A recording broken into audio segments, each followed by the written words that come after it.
क्या आपने कभी ऐसी गलती की है जिसे छुपाने से मन और आत्मा दोनों बोझिल हो गए हों? इस अध्याय में गांधी जी करते हैं अपने बचपन की एक चोरी का खुलासा। लेकिन कहानी यहीं खत्म नहीं होती। वो चोरी से भी ज्यादा भारी था वो प्रायश्चित, जिसने उनके चरित्र को गहराई से गढ़ा। जानिए कैसे एक बच्चा खुद से अपनी गलती स्वीकार कर अपने पिता से माफी मांगने की हिम्मत जुटाता है, और वही क्षण बन जाता है उसकी आत्मिक यात्रा की शुरुआत। चोरी और प्रायश्चित मांसाहार के समय के और उससे पहले के कुछ दोषों का वर्णन अभी रह गया है। ये दोष विवाह से पहले के अथवा उसके तुरंत बाद के हैं। अपने एक रिश्तेदार के साथ मुझे बीड़ी पीने का शौक लगा। हमारे पास पैसे नहीं थे। हम दोनों में से किसी का यह ख्याल तो नहीं था कि बीड़ी पीने में कोई फायदा है अथवा उसकी गंध में आनंद है, पर हमें लगा कि सिर्फ धुआं उड़ाने में ही कुछ मजा है। मेरे काका जी को बीड़ी पीने की आदत थी। उन्हें और दूसरों को धुआं उड़ाते देखकर हमें भी बीड़ी फूंकने की इच्छा हुई। गांठ में पैसे तो थे नहीं, इसीलिए काका जी पीने के बाद बीड़ी के जो ठूंठ फेंक देते, हमने उन्हें चुराना शुरू किया। पर बीड़ी के ये ठूंठ हर समय मिल नहीं सकते थे और उनमें से बहुत धुआं भी नहीं निकलता था। इसलिए नौकर की जेब में पड़े 2-4 पैसों में से हमने एक आध पैसा चुराने की आदत डाली और हम बीड़ी खरीदने लगे। पर सवाल यह पैदा हुआ कि उसे संभाल कर रखें कहां। हम जानते थे कि बड़ों के देखते तो बीड़ी पी ही नहीं सकते। जैसे तैसे 2-4 पैसे चुराकर कुछ हफ्ते काम चलाया। इसी बीच सुना कि एक प्रकार का पौधा होता है, उसका नाम तो मैं भूल गया हूं, जिसके डंठल बीड़ी की तरह जलते हैं और फूंके जा सकते हैं। हमने उन्हें प्राप्त किया और फूंकने लगे, पर हमें संतोष नहीं हुआ। अपनी पराधीनता हमें अखरने लगी। हमें दुख इस बात का था कि बड़ों की आज्ञा के बिना हम कुछ भी नहीं कर सकते थे।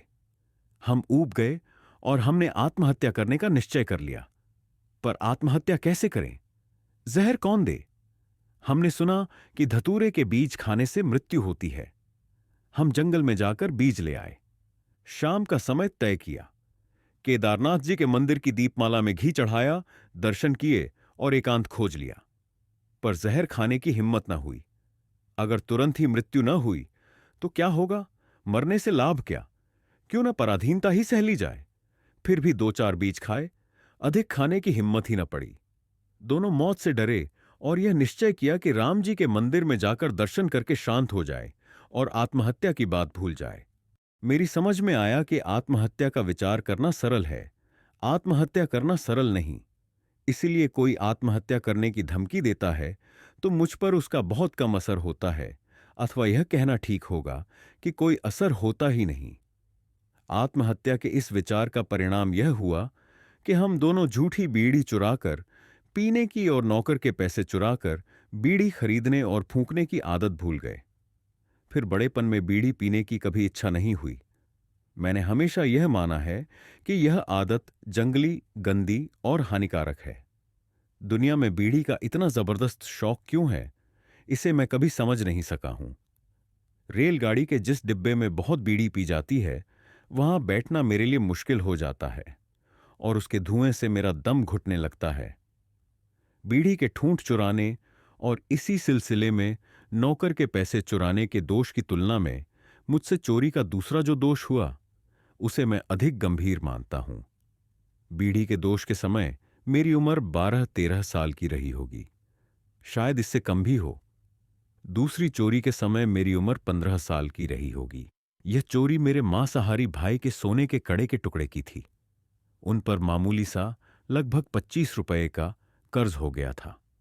उसकी अदायगी के बारे में हम दोनों भाई सोच रहे थे।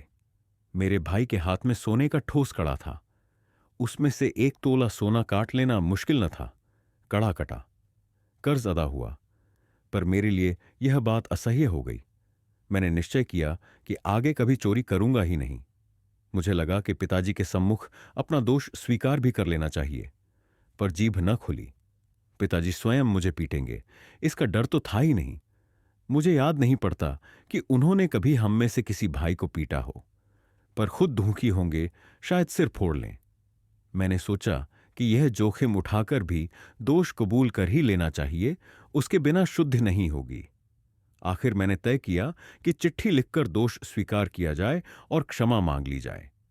मैंने चिट्ठी लिखकर हाथों हाथ दी। चिट्ठी में सारा दोष स्वीकार किया और सजा चाही। आग्रहपूर्वक विनती की कि वे अपने को दुख में न डालें और भविष्य में फिर ऐसा अपराध न करने की प्रतिज्ञा की। मैंने कांपते हाथों चिट्ठी पिताजी के हाथ में दी। मैं उनके तख्त के सामने बैठ गया। उन दिनों वे भगंदर की बीमारी से पीड़ित थे, इस कारण बिस्तर पर ही पड़े रहते थे। खटिया के बदले लकड़ी का तख्त काम में लाते थे। उन्होंने चिट्ठी पढ़ी। आंखों से मोती की बूंदें टपकीं। चिट्ठी भीग गई।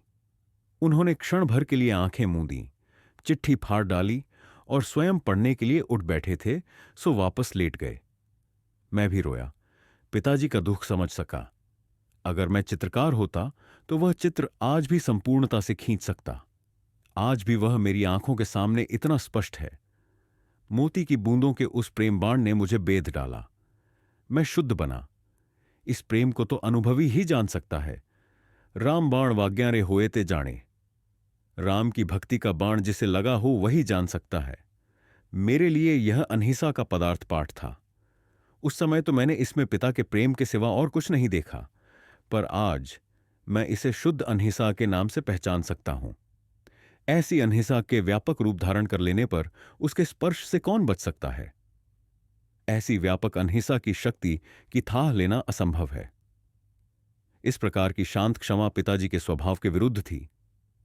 मैंने सोचा था कि वे क्रोध करेंगे, कटु वचन कहेंगे, शायद अपना सिर पीट लेंगे, पर उन्होंने इतनी अपार शांति जो धारण की, मेरे विचार में उसका कारण अपराध की सरल स्वीकृति थी।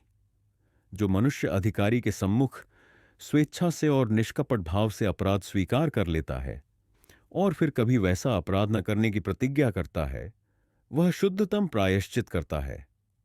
मैं जानता हूं कि मेरी इस स्वीकृति से पिताजी मेरे विषय में निर्भय बने और उनका महान प्रेम और भी बढ़ गया।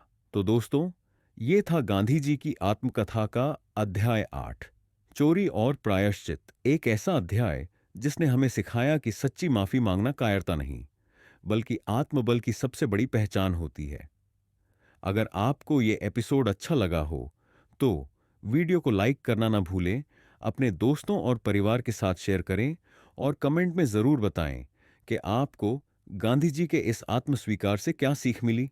ऐसे ही प्रेरणादायक और ज्ञानवर्धक ऑडियो बुक्स के लिए हमारे चैनल द भारत डायलॉग्स को सब्सक्राइब करें, दिलचस्प और बेल आइकॉन दबाएं ताकि आगे आने वाले सभी अध्याय आप तक सबसे पहले पहुंचें। पूरी ऑडियो सीरीज एक साथ सुनने के लिए प्लेलिस्ट लिंक डिस्क्रिप्शन में है, अभी क्लिक करें। मिलते हैं अगले अध्याय में। तब तक के लिए जय हिंद, वंदे मातरम।